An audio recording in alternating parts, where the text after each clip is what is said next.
Now on BBC News, the latest from New York and around the world. Business Today.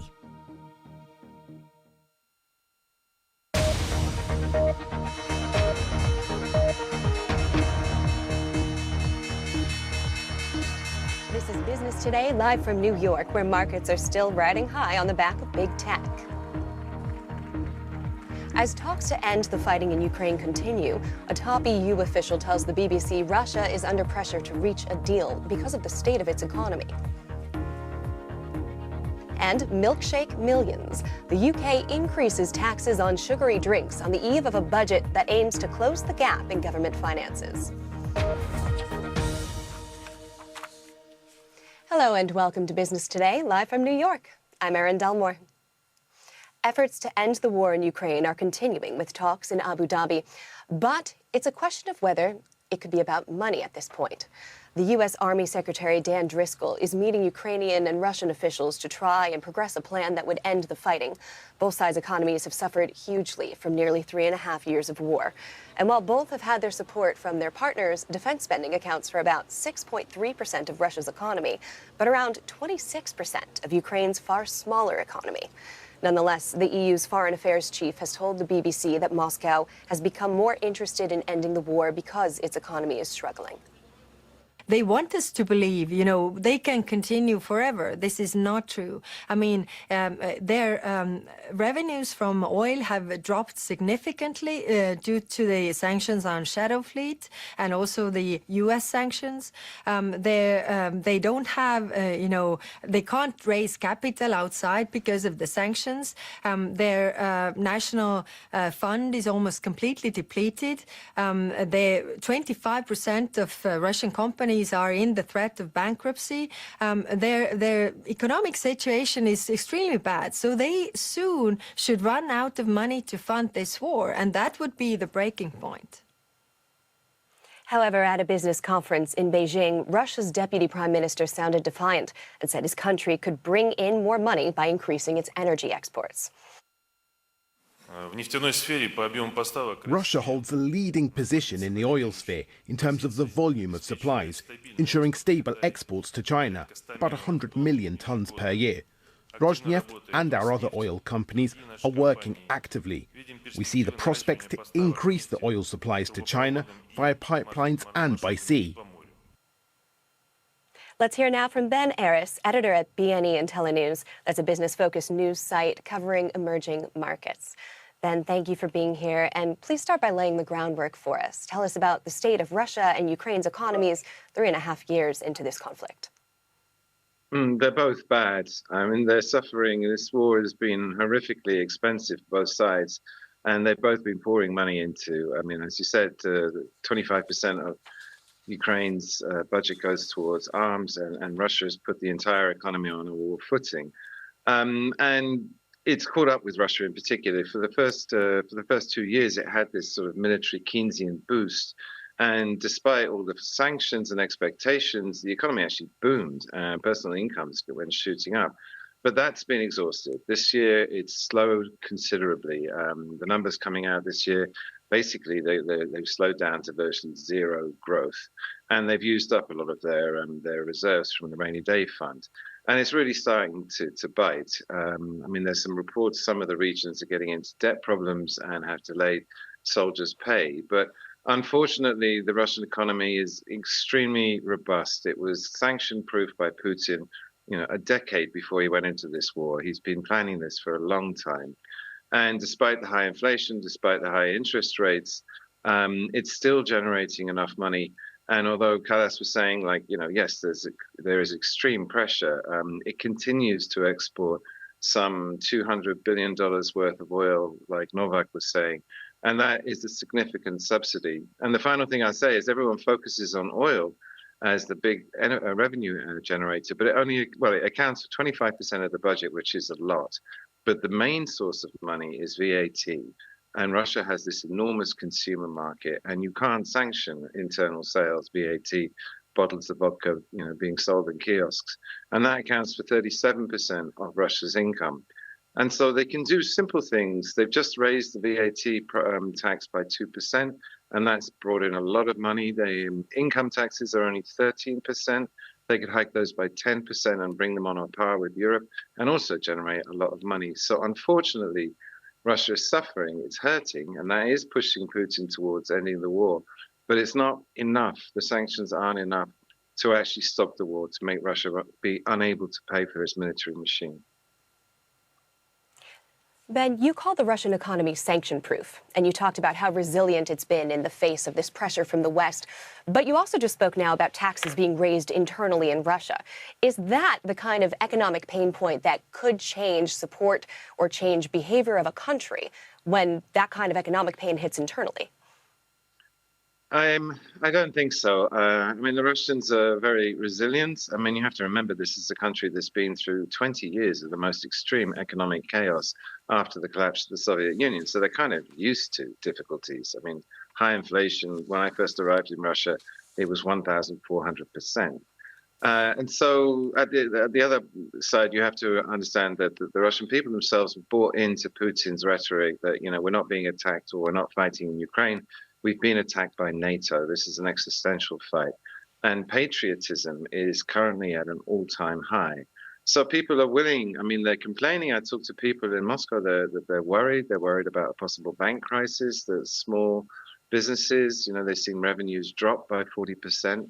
But the nominal incomes keep rising. I mean, people all have jobs, and the war itself has not affected them directly in any major way other than very high inflation. And so I don't think it's going to be anywhere near enough to spark any sort of like popular revolts or demonstrations. We're still a long way from that. Whereas in Ukraine, their economic problems are far worse. I mean, all the numbers are up 10 times worse.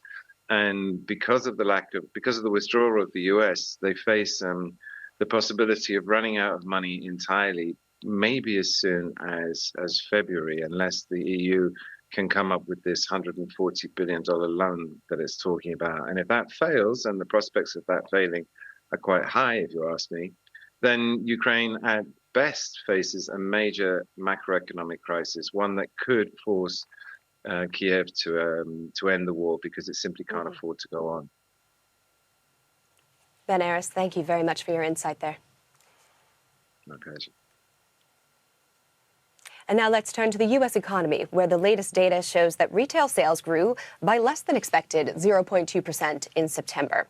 It's a key sign of the health of the world's biggest economy, but its release was delayed because of the recent government shutdown. Meanwhile, investors' expectations of an interest rate cut have grown after more central bank officials suggested that such a move might be appropriate.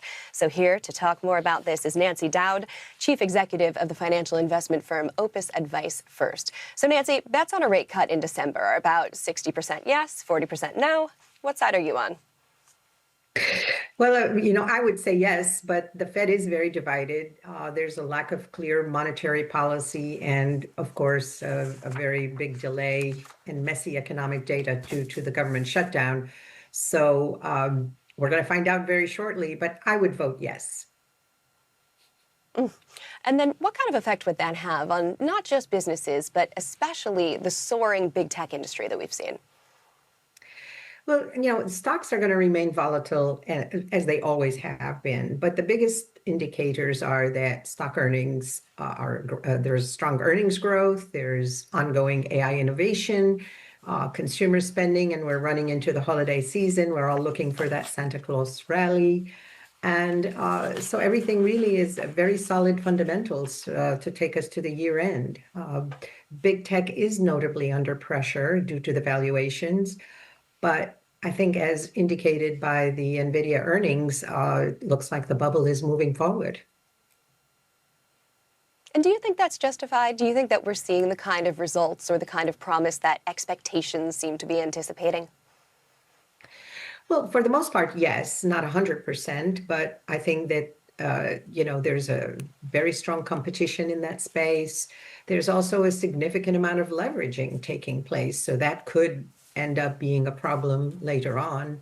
But so far, it's trudging ahead very nicely. And if investors are not participating in that, they're missing out on a huge boom. I mean, this is probably the biggest boom I've ever experienced in my in my career, and I've been in it for over 40 years.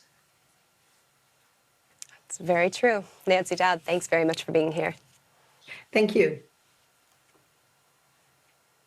On the eve of the UK government's budget, it's announced plans to increase taxes on sugar drinks. Packaged milkshakes and lattes are among the drinks that will get more expensive, but those served in cafes and bars won't be affected.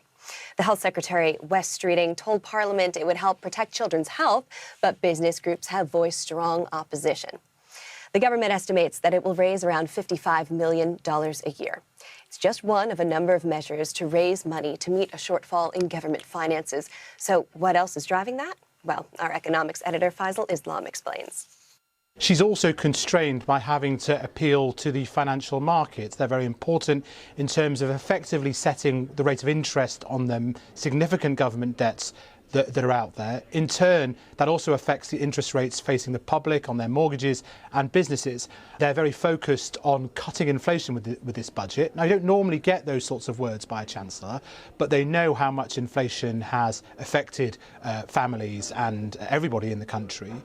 This is what that is about. There is a perception out there in the markets, and you can see it in some of the numbers, that the UK has had higher inflation than other comparable countries. So trying to do little things, little tweaks, all this sort of stuff in order to help inflation come down. That is part of the explicit aim of this budget, because it should help also bring down interest rates. The Bank of England have a big decision next month to make on that. To that end, though, a very difficult balancing act, because on the one hand you want to raise the taxes that gets borrowing down, and there will be some big tax revenue measures confirmed tomorrow, but at the same time you want people to feel like the cost of living pressures are getting better. Tricky balancing act. We'll hear exactly how she thinks she's managed it tomorrow.